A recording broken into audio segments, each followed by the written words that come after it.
This is We Need to Talk with Dr. Darcy Sterling, where I give you the tools and skills you need to love better so you can live better. American families are in trouble. We have been for some time.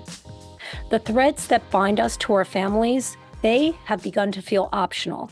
And in our culture of social media, where anyone with a cell phone can proclaim themselves to be an expert on subjects that they have no training or qualifications in, influencers are everywhere, and some of them are encouraging their followers to end what they deem to be toxic relationships, or to break unhealthy cycles, or to rethink the obligation of being in our closest relationships.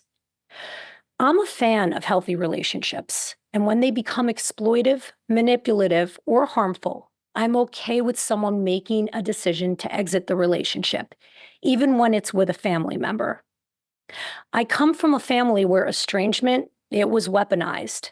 My mother's generation regularly stopped talking to family members, and I have done it too. I have stepped away from siblings for years at a time.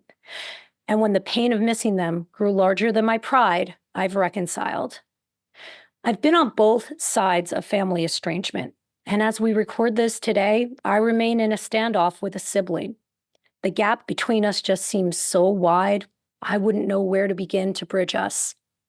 I'm telling you this so that you'll know that I am truly torn when it comes to family estrangement. I know firsthand the pain that comes from being in a painful relationship. I understand why someone would make the decision to step away. And as a therapist and a human being, I have seen the cost people pay when they lose their tribe. So I'm hopeful that by the end of this conversation, you and I will both have greater clarity on what it means to be estranged from family. Why does this happen? What are the biggest mistakes people make when they're trying to reconcile? I've basically got a couple of generations worth of questions for today's guest. Dr. Joshua Coleman is a psychologist in private practice in the Bay Area. He's a senior fellow with the Council on Contemporary Families, and he's the author of the book Rules of Estrangement, which releases on September 3rd of this year. Dr. Coleman, thanks for joining me. How did you get into your specialty? Well, I was married and divorced in my 20s, and I have a daughter who's in her 40s, who I'm very close to. But there was a period of time in her early 20s where she cut off contact with me for several years, kind of as a result of my becoming remarried and having twins from my current marriage and feeling in some ways displaced by that. And when she wanted to start talking to me about it in her 20s, how she felt displaced in her, I probably responded more defensively or explained or that kind of thing, maybe got mad, which of course didn't really bring her any closer to me, made her feel more alienated. So she eventually stopped talking to me for, close to 2 years for the most part. And it was easily the most awful, painful thing I've ever had to go through or hope to go through again. So it really wasn't until I began to rethink the whole thing and approach her more with empathy and take responsibility, not defend, not explain, find the kernel, if not the bushel of truth and why she came to that decision, that things began to turn around and we eventually reconciled, thank God, and have a close relationship. But as a result of that, I realized how many other parents are struggling with this. And the advice I got from my therapist at the time was very counterproductive, as advice often is in this space. And so I wrote my first book on the topic in 2007, When Parents Hurt, Compassionate Strategies When You and Your Grown Child Don't Get Along. And as a result of that, got a wide following of parents, both in the United States and in other countries. As a result of that, started doing a webinar series and a free Q&A. And as a result of that, did a large study of 1,600 estranged parents. And that formed the basis of my more recent book, The Rules of Estrangement. Wow. So it really opened the floodgates and you learned that there were a lot of other parents out there in a similar situation. Exactly, yeah. I'm glad to hear that you and your daughter are reconciled. As our conversation evolves, I'll share a little bit about my story, but I come by estrangement, honestly. It runs in my family. It's intergenerational. And it's interesting both how common and uncommon it is. I agree. How do you define estrangement? I think of it as a real cutoff. Like, I don't think of it as a distant relationship. I think of it as when one person basically says, we're done, or we're going no contact, or I don't want you in my life. So I think of it as a pretty hard cutoff, but some people define it, that there's more room to maneuver in there. I mean, I would consider a parent who maybe gets a birthday card once a year, but nothing else, and they're blocked on all social media or something. I would consider that an estrangement as well. How prevalent is it, estrangement? It's very prevalent. It's becoming more prevalent. There was a study by Carl Pillamer, a sociologist at Cornell. He found that 27% of adults over the age of 18 are estranged with a family member. There was a more recent study by Rin Resnick at Ohio State. She found that 26% of fathers are estranged from a child, an adult child, and they're 22% more likely to be estranged from a daughter than a mother. Their study found 6% of mothers are estranged, but other studies find that it's more like closer to 10 to 15%, that seems more likely to me. Why do we become estranged? What are the causes of this? Are there patterns? Yeah, there's a lot of different pathways to estrangement. If you just look at the media, you would assume that only terrible parents are getting estranged because every day there's an article about why I had to cut my mother off or why I had to cut my father off. And typically it's, there's real abuse that's happened. There's incest, there's, abject neglect, there's horrible things that happened in childhood or in adulthood. And that is one pathway, but that's not the only pathway. Divorce is really common. Like in my survey of 1,600 estranged parents, 70% of them weren't estranged till their kid got married. So we know that marriage and the adult child can be a flashpoint because you're bringing it together two cultures, even if they're similar from a socioeconomic, or an ethnic level. So marriage a child's marriage can do that, but divorce can also do that because it may cause one parent to alienate the child against the other parent. It may cause the child independently to ally with one parent more than the other, which commonly happens more with daughters with moms than daughters with sons or fathers with mothers. And it can also bring in new people into the child's life that they have to compete with for emotional and material resources. So that's huge. Therapy, I think there are many therapists today who are doing an enormous disservice to sort of assume that if an adult child comes into therapy and they've got significant depression or anxiety or attachment issues, that there must be a trauma or traumatic childhood in the background, which sometimes there is, right? We both know that. But sometimes there's not. There are a lot of other pathways to depression and anxiety and other kinds of issues. If we just look at the research with Gen Z, if you look, Jean Twenge's research that found that Gen Z, those born between 1995 and 2012 or 2015, they have significantly higher rates of depression, anxiety, suicidal ideation than, say, Gen X or boomers. And it's a cohort effect. It's more the era that they're being raised in, the effect of cell phones. So that's huge. Mental illness in the parent, certainly. Addiction in the parent, certainly, but also mental illness and addiction in the child.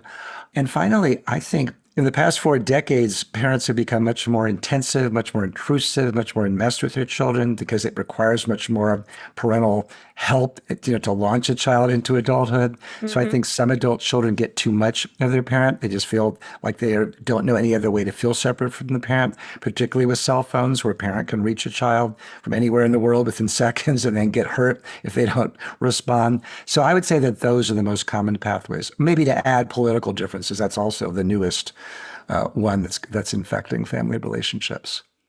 It's interesting. I just want to touch on something you just said, that therapists, in your experience, have been known to meet a client and connect the dots between their current struggles and them coming from a family that's less than ideal, and then helping to facilitate or suggesting that perhaps that relationship is not healthy. I've been in therapy myself for decades, on and off, probably will be on and off my whole life, as I think everyone in our field should be. Make sure our stuff doesn't get in the way of our clients. Totally agree. And my experience, both as a client of therapy and as, a facilitator of it, and having heard so many stories of other people who've had therapeutic experiences that have been less than ideal, I've never heard of a therapist suggesting that a patient go no contact with their parents. And in 28 years of practice, I think I might have suggested it less than 5 times.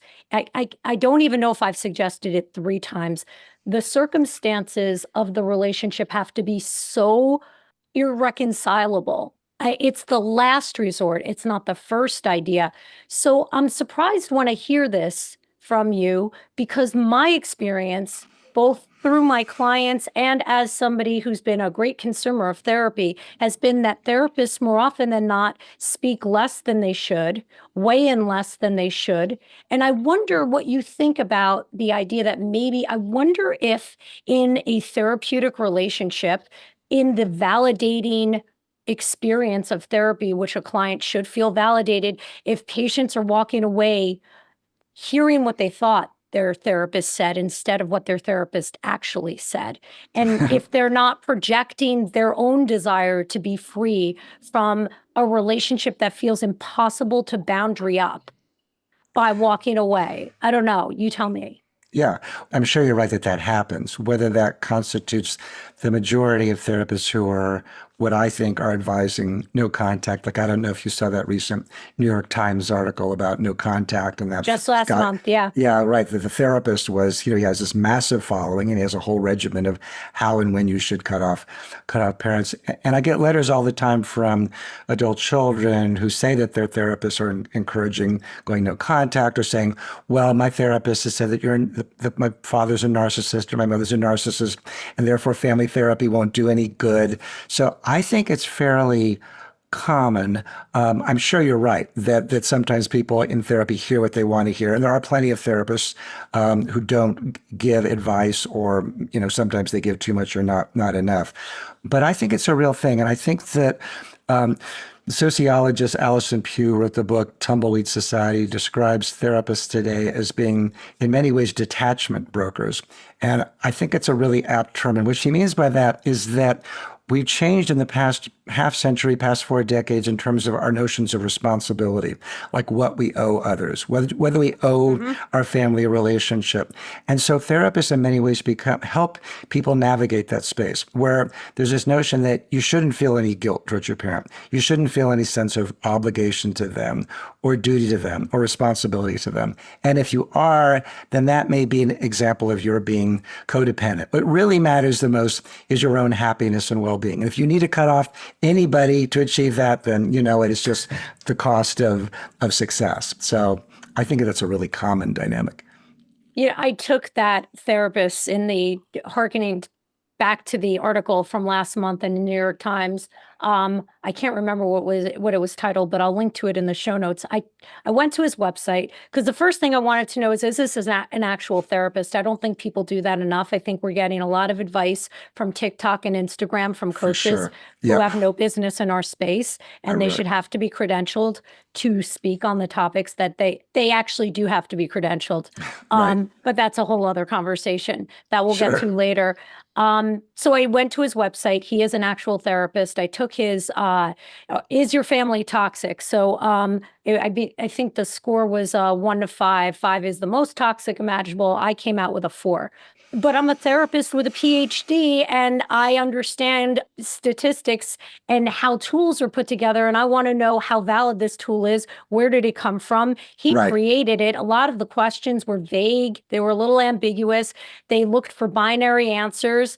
I'm curious to know, A, how valid that tool is, and B, I would love to invite him on the show so that I could ask him a little bit about his methodology and the extent to which he feels responsible for, I think it's wonderful to have a platform. I have a platform, you have a platform. You need a platform. But we have to be responsible when we're leaders, and we have to be very careful about the people who are following us. I hear what you're saying. I've just not had firsthand experience with that myself. And it surprises me because, again, I've had a fuller than full caseload for 28 years. If I could clone myself, I could have filled 2 people's caseloads the entire time, and sometimes I did 1.5 person's caseloads. I understand. And I have never heard of a therapist suggesting, and correct me if you disagree with me, I think no contact is a last resort. Yeah. What do you think? I think it is too, but I don't think that it's being treated as a last resort. I have families in my practice who they're basically being ghosted by their adult child. And you know what I often hear from the adult child's perspective, if you know, like typically it shows up in a comments section in an article. Well, they probably had plenty of warning, and they probably were told. And sometimes, sure, that's true. The parent's just not getting the message, and I've seen that as well. But sometimes, you know, some adult children cut off contact, or people cut off contact in general because they're conflict avoidant. They don't want to have that tough conversation. They don't want to talk about how hurt or mad or resentful or misunderstood they feel. So they just avoid and go no contact. But I certainly agree with you. Yeah. That's it. That's the common denominator. We don't Yeah. know how to have serious conversations Right. or uncomfortable conversations, and it's easier to just go no contact. I think that Yep. that's a big common denominator, Yep. even more so than the circumstances that create the estrangement in the first place. I totally agree. Yeah, no, I completely agree. And, you know, my method, since it's typically parents that reach out to me, my method is you have to help your child. If they can't tell you or you don't understand the reasons, you have to show curiosity and dedication and take responsibility and make it easy for them to have that conversation.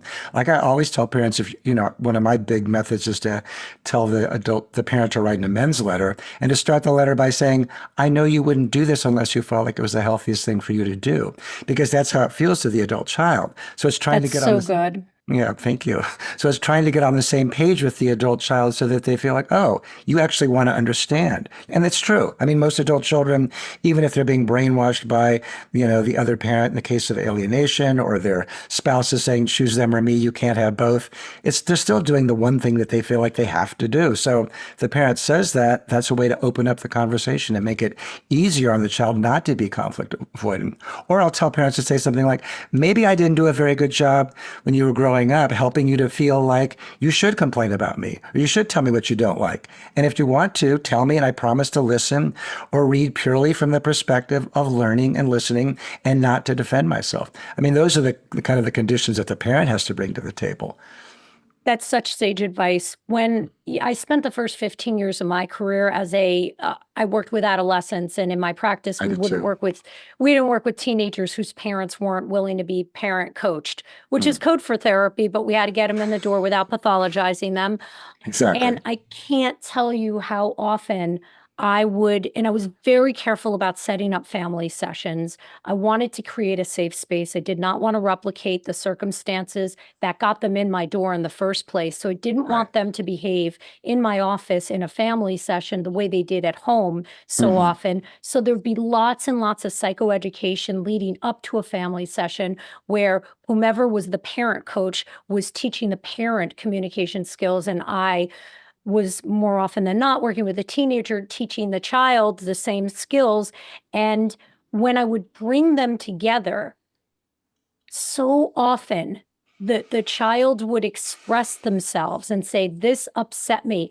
And when it was not a defensive response and a Yeah. well-intended response, it usually sounded like an excuse, which immediately would propel my kid into one corner of the room. And and in contrast, the parent would, wind up in the opposite corner of the room. And Right. it would create a situation where the kid then had to amount evidence for why they felt the way they felt, Yep. because they're hurt to begin with. They've taken a risk of telling the parent. Now the parent's providing context. It is context. Context is important. Explanations are important. However, when we're trying to air feelings, we don't want to provide context or explanations until all the feelings have been soothed, because otherwise it sounds like deflection or excuses.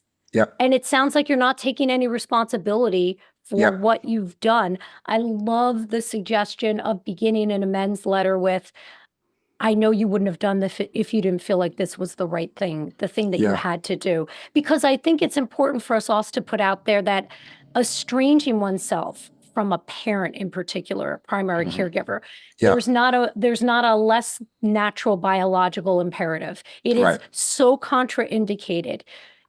If anything, I often see people staying in relationships so beyond the expiration date.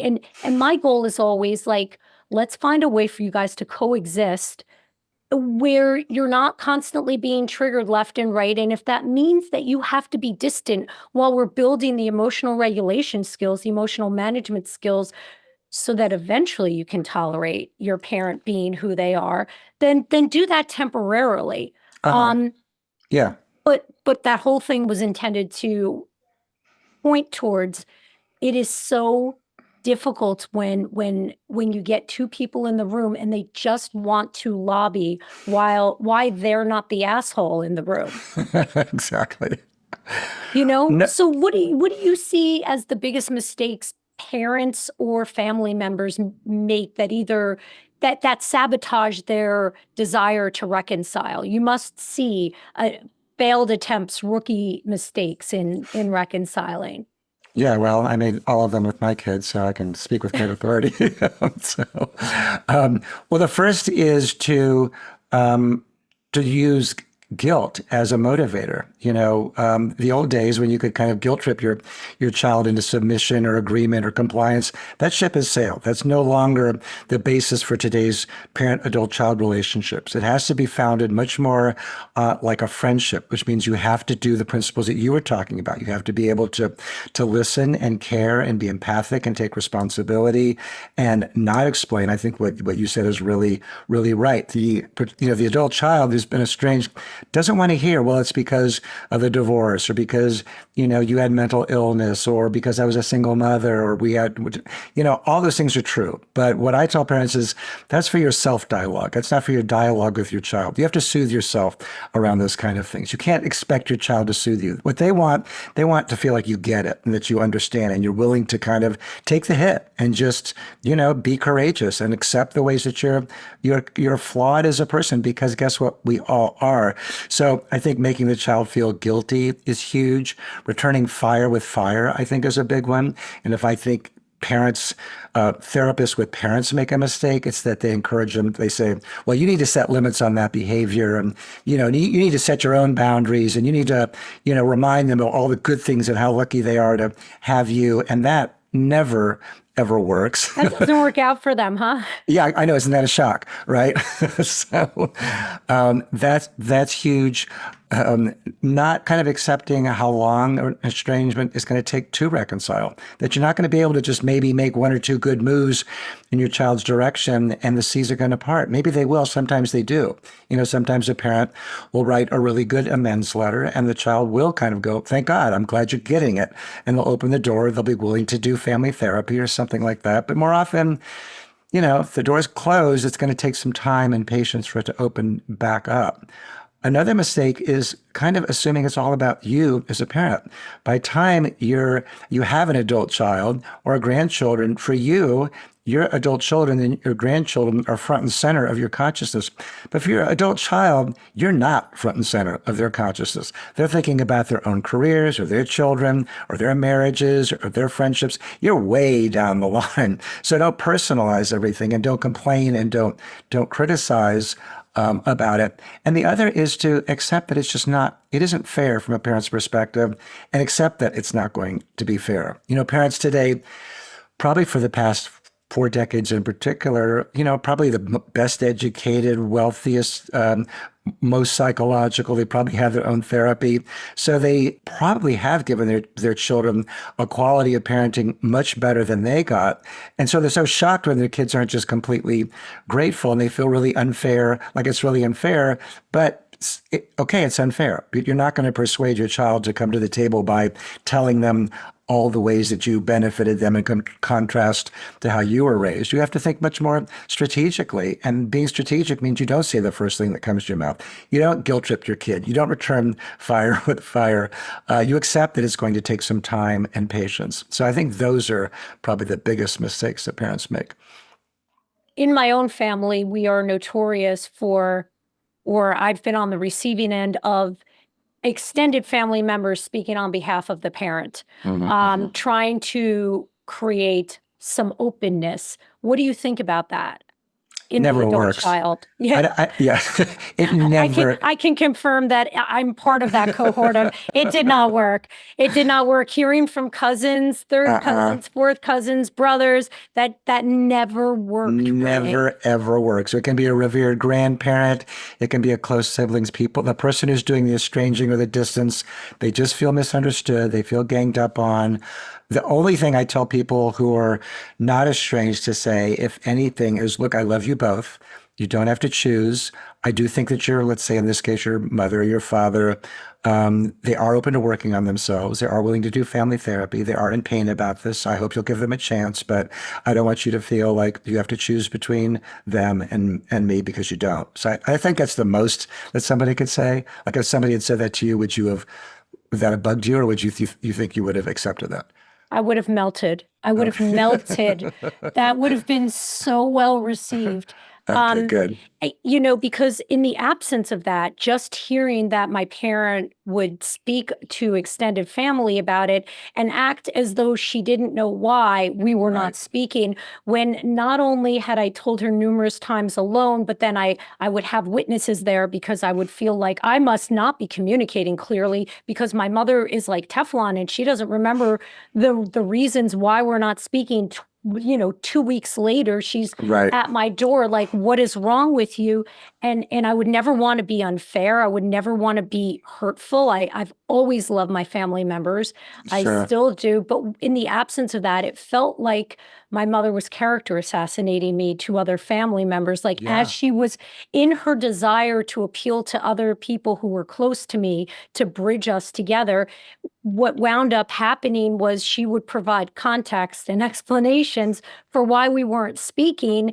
And some of them turned against me in the process and were like, what is wrong with you? And I Right. was like, really? Do you want to have a family session? Because if you have time, 3 hours, I can give you the last 5 years worth of Right. why. And that doesn't Exactly. touch on the 30 years before that. So Right. Exactly.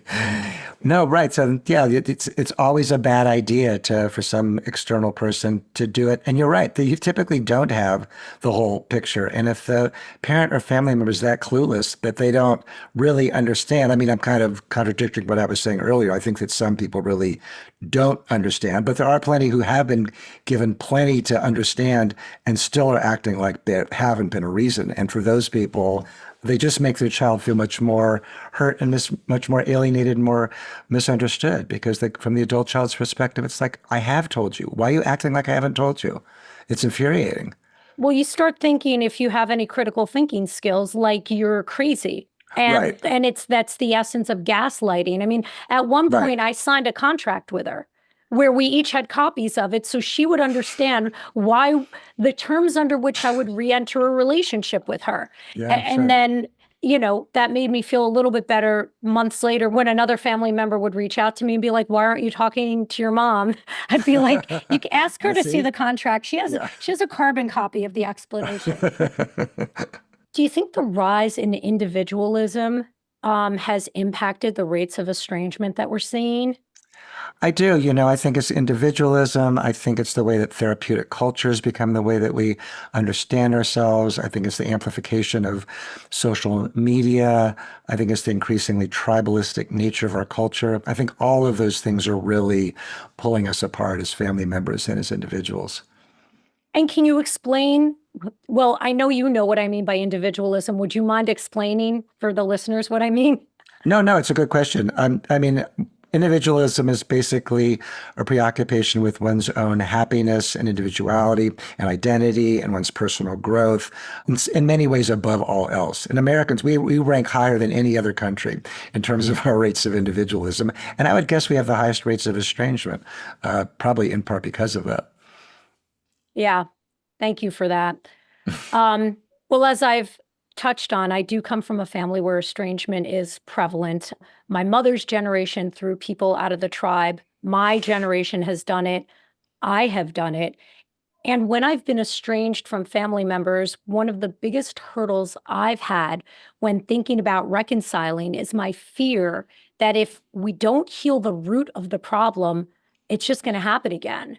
So, my question to you is, And I can imagine that this is a hurdle for people because many of us miss our family members, but we don't want to recreate or reenact the very thing that caused the severance in the first place. So my question is, how important do you feel it is to address the root of the problem?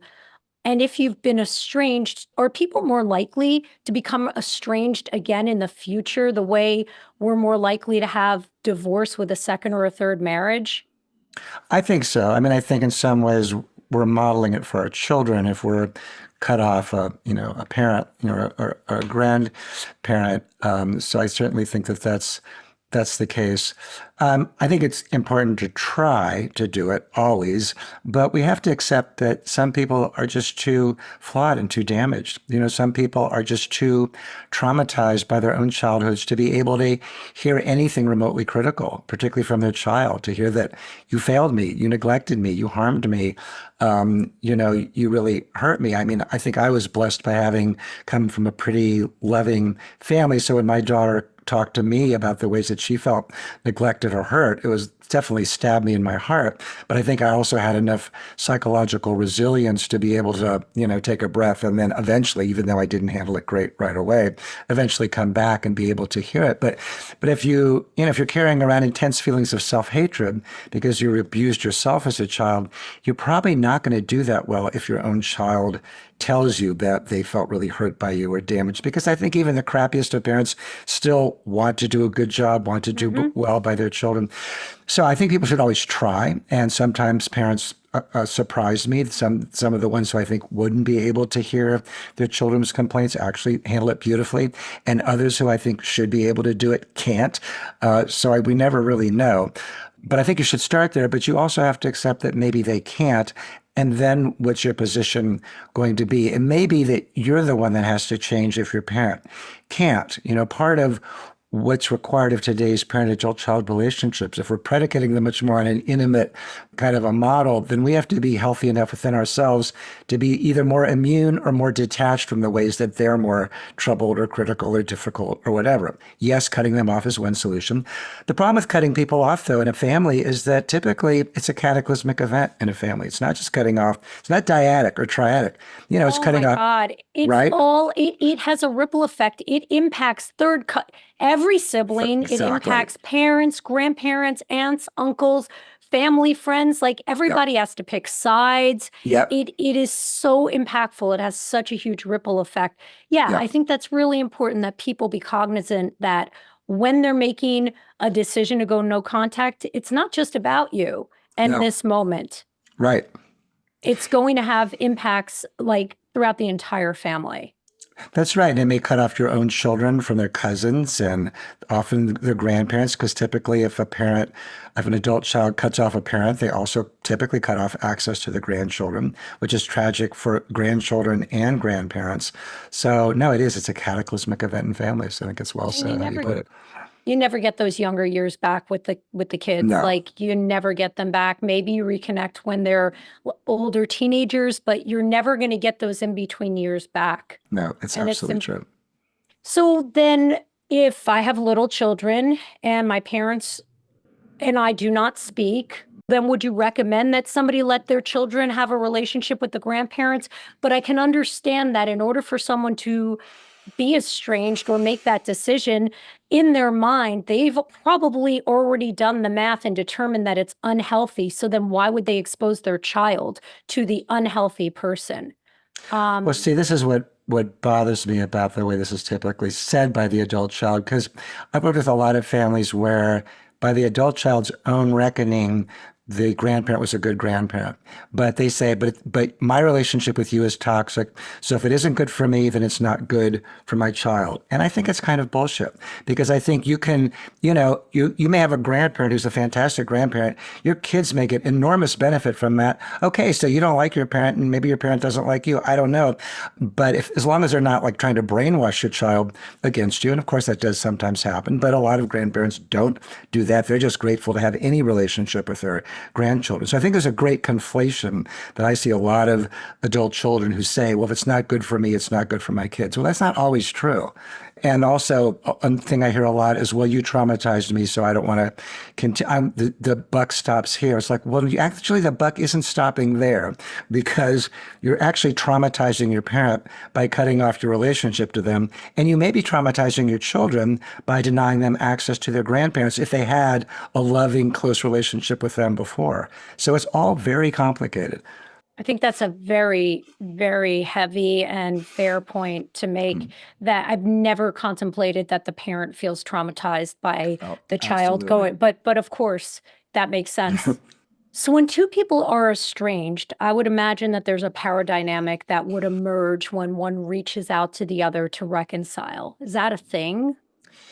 Yes, I mean, with parents, I think they have to take the lead, because from the adult child, it's working for them, right? If you look at the surveys of adult children, they say they feel less stressful, they feel happier, they feel less distracted, they feel like they're taking charge of their life, they're cutting out toxic people, they're setting boundaries, and there's enormous social support. For the parent, it's all downside. It's all shame, guilt, regret, loss, fear, anger. So there's no upside for the parent. So I always tell parents they have to take the initiative. Now, sometimes parents get pissed off at me about that and say, well, why should I have to take the initiative? It's like, well, do you want a relationship with your child or not? You have to take the initiative, because they're not going to take it. It's working for them. It's not working for you. It's basic game theory. The person who has the least amount of power has to actually make more movements in the other person's direction. So so somebody has to be willing to make themselves vulnerable. And what parents will sometimes say to me is, well, I'm not going to humiliate myself. And I say, it's not about humiliation, it's about humility. It's accepting that, there may be things that your child sees in you that you can't see in yourself. We all have our blind spots as parents and as people. For me, I was kind of an impatient person when I was raising my children. All three of my kids say, yeah, you were impatient. I didn't really feel impatient. I mean, I get it, they say it, but it was much bigger in their mind than it was in my mind. And we all have character flaws. So having some humility about that and seeing that, there's separate realities in families. And a parent could reasonably feel like they did a good job.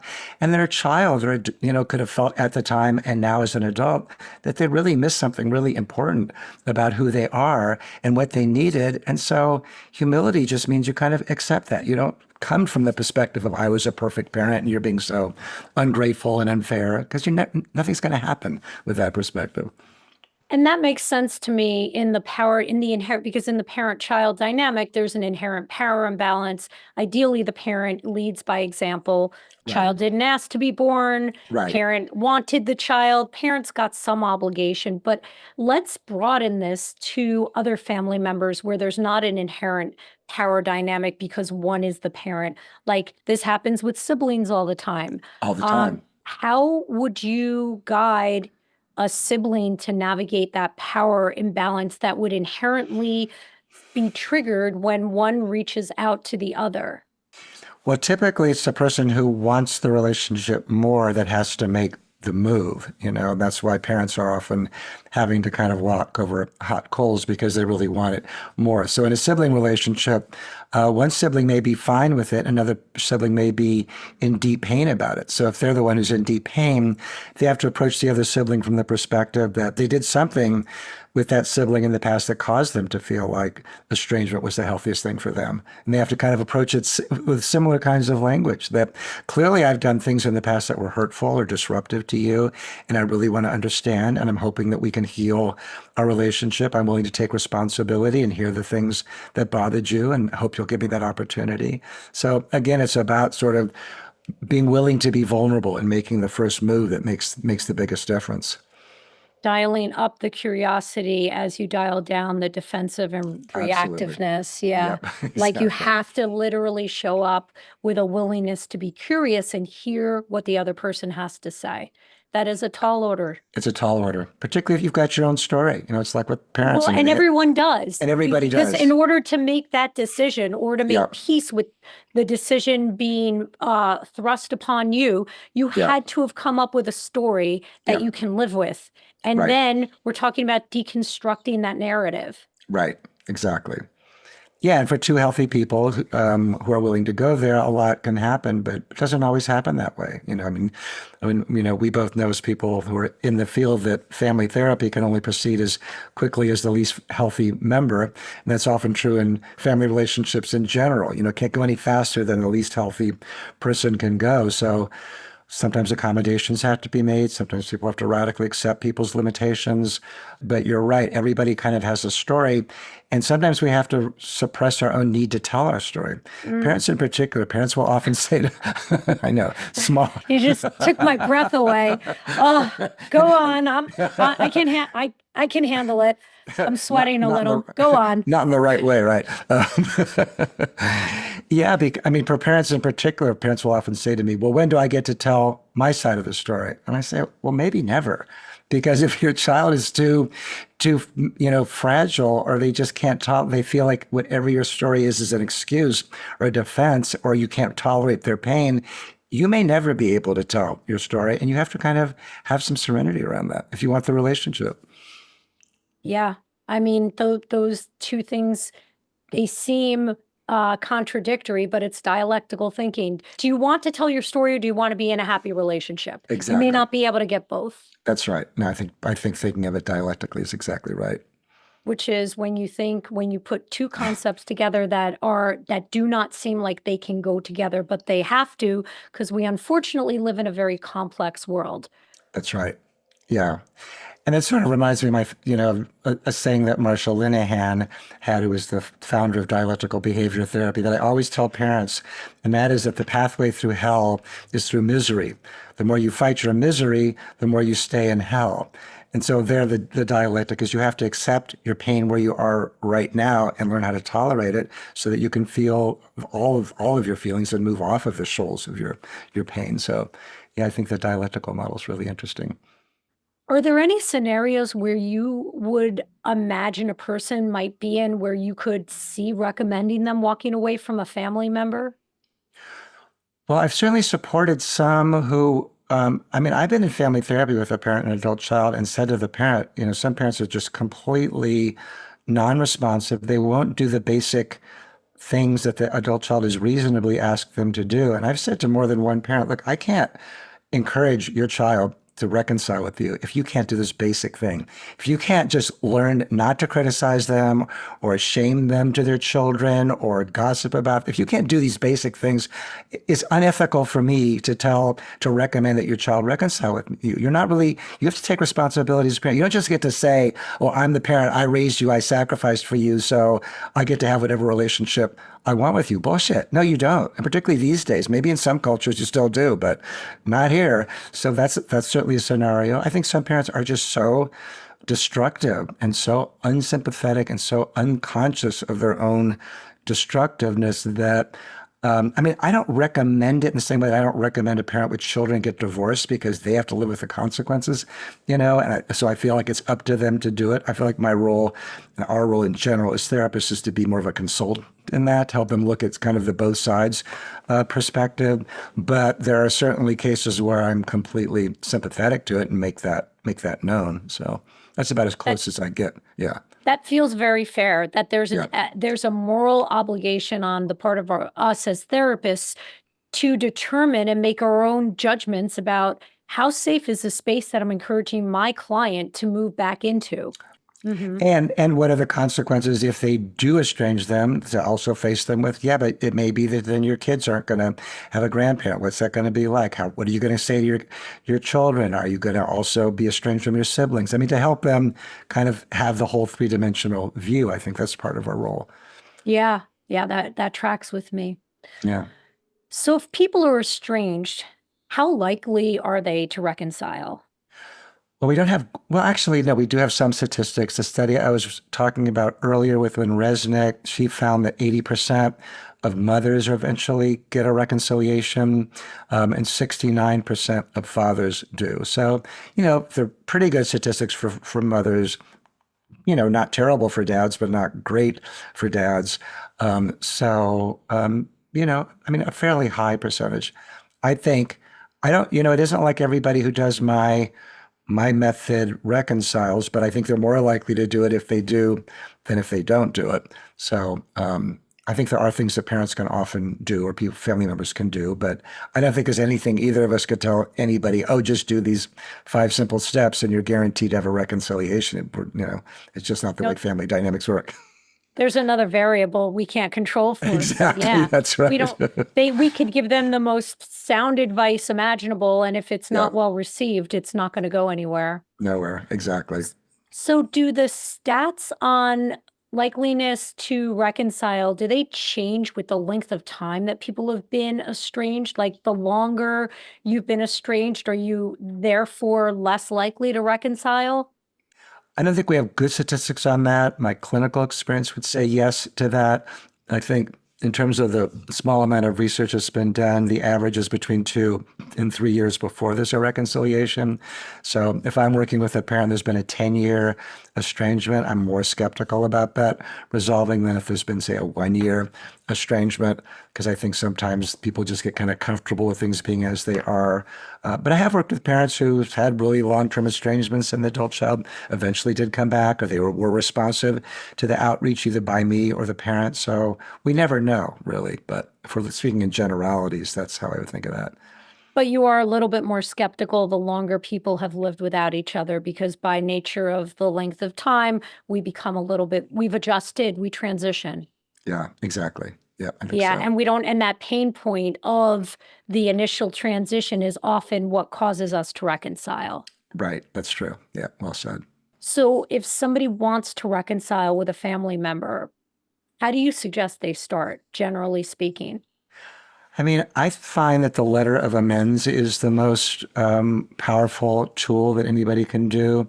And a letter starts in the way I was saying earlier. I know you wouldn't do this unless it was the healthiest thing for you to do. I'm reaching out in the hopes of opening up a dialogue with you. If the parent or family member knows what the issues are, they should say it in a very straightforward, unvarnished way without explanation or excuse. I know that I was whatever, I was abusive or I was angry a lot, or the divorce from your mother was really upsetting to you, or, any of the things that actually occurred that the child has said should be in the letter without any kind of excuse or explanation.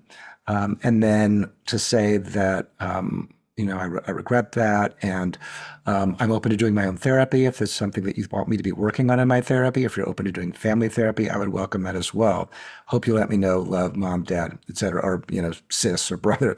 If you absolutely don't know, then I encourage people to write this kind of a letter where you would start the same way. You wouldn't do it unless you thought it was the healthiest thing for you to do. But then say, it's clear that I have significant blind spots as a parent or sibling or whatever, that I don't have a better understanding. And maybe I haven't done a good job helping you to feel like it's okay for you to tell me what your complaints are about me. But I would like to know, and I'm wondering if you feel comfortable writing and telling me more about your perspective. I promise to read or listen purely to understand and not defend myself. Or if you want me to do therapy or my family therapy, that as well. So, in that situation, you're saying, complain about me, just tell me what's going on. I think that's really the most important step, because it's a way to say that you're not there to defend yourself. It's safe to get in the water. You really want to accept them for who they are and where they are and take responsibility. And I think those are the most important principles. I love that, and that makes so much sense. And that is, I wonder how long, like when you're in your private practice working with a patient and they're trying to draft that, how many versions does it take, generally speaking? I mean, you must be redlining it left and right, because I am. you make it sound so simple, and It's to not. not explain, to simply lead with vulnerability and curiosity and a willingness to take responsibility, Yeah. that is such a big deal, and it's beautiful and it's ideal. So how many drafts does that usually take when you're the director of it? Well, I usually have parents send me do a draft themselves, and I say don't spend hours on it because I'm probably going to edit it anyway. Um, Down and to a paragraph. yeah, 2 paragraphs max. Yeah, like I said, don't do chapter and verse here. Like 2 paragraphs max, and and a lot of things that parents will put in letters are also problematical. Maybe I wasn't a perfect parent, or all the other excuses, or I thought we had a really close relationship, or I think you're forgetting all the good times we had, or whatever. It's just totally irrelevant. So, I mean, usually, yeah, I mean, if it was just up to the parent, it's very rare that I don't edit the letters. Well, I'll put it that way. But I'll also warn the parent in advance. I'll say, you need to write what I call the throw the parent under the bus letter, which means you're going to have to go do a much deeper dive into your child's experience. And if I see the correspondence from the adult child, because sometimes the adult child's written a lengthy letter that kind of lays it all out. I mean, the parent may not agree with it, but it may say, you did this, you didn't do that, you did this. And the parent has to find a way to empathize with it and take responsibility and acknowledge it. So that's a lot of what the editing process is you need to include a lot more of this, take out this, and make it a pure act of vulnerability and compassion and nothing else. Yeah, no, that makes sense. And sometimes you have to redirect the parent back to the fact that there's a contract with a witness that explained the whole thing. Exactly. Yeah. And it still didn't work. But it's not about me. It's about the rest of you. That's right. Exactly. Final question. What resources would you recommend to support someone who is estranged from a family member? I mean, my most recent book, Rules of Estrangement, was written with having worked with probably thousands of people between my webinars and private practice and everything else. And I also have a website. I have a free newsletter for estranged parents that comes out 3 or 4 times a week with lots of advice. I have an ongoing webinar series. If people can't afford it, let me know. I'll give it to them for free.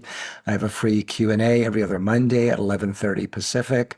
I also have a private Facebook group for estranged parents and grandparents on my website. That's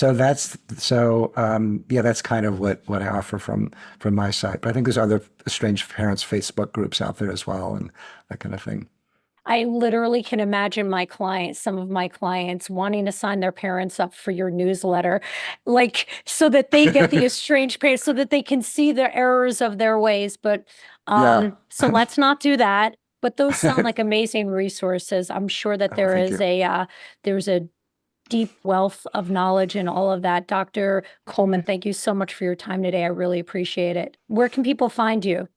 www.drjoshuacoleman.com. It's Dr. Joshua Coleman, spelled like the lantern.com. Well, I'm really sorry for the reason for your specialty, but the world is probably a better place because of it. And I'm glad that you and your daughter are well mended and having a nice, loving relationship now. Oh, thank you for having me. It was a pleasure speaking to you. We Need to Talk with Dr. Darcy Sterling is a Sterling Standard production. Editing and sound engineering by Bart Miguel. Our theme music is by Trending Music. Special thanks to Amanda Christiani and Preston Smith. If you know someone who doesn't talk to a family member, let's be real, you cannot forward this to them. So go to my social media and repost this episode so they see it. We'll be back on Tuesday with another episode jam-packed with the dating, relationship, and mental health hacks you won't get anywhere else. See you then.